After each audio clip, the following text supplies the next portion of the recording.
meet you. Hi, Tianqi. Hi, everyone.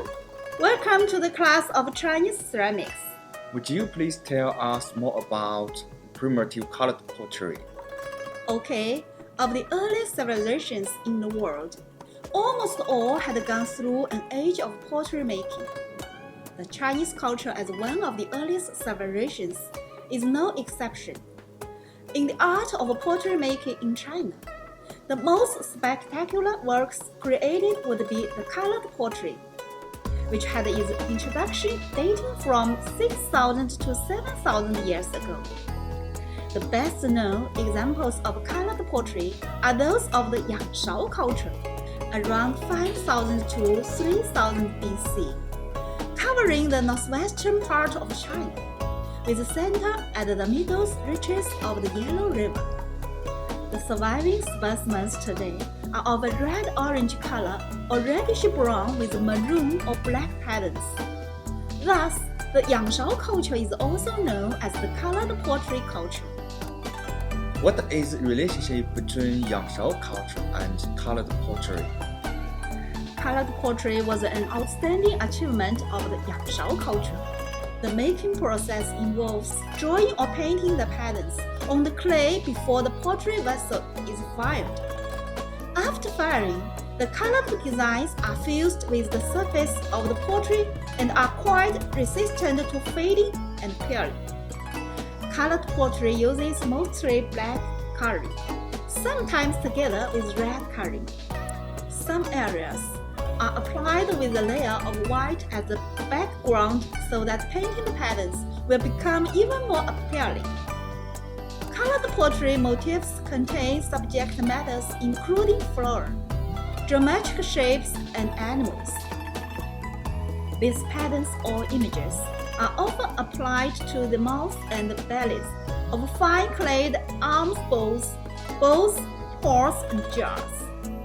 Usually, there would be no painted images on the underside or contracting portions of the pottery ware.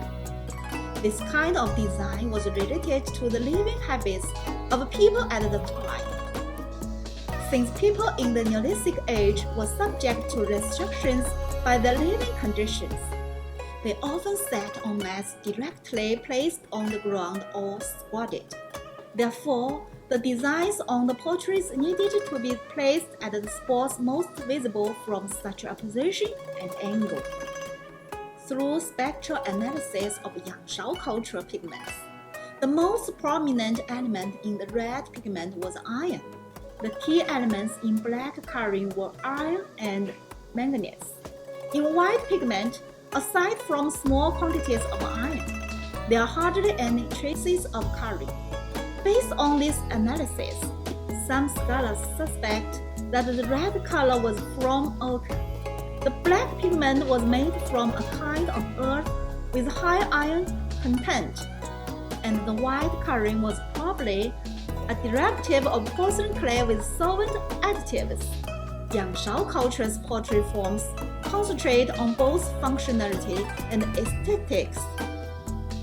Its exteriors are usually fluid and balanced, with richly colored decorations.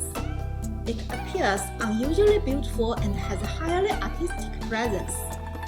There are many different kinds of colored pottery objects, including cups, arm bowls, pots, jars, urns, flasks, vases, cauldrons, stoves, cooking pots, and the lids and bases of vessels, among which the small-mouthed and pointy-based vase is the most outstanding. These potteries usually show a difference in form or decorated patterns with respect to their times and places of origin. That's all for today. Thanks for watching. See you next time.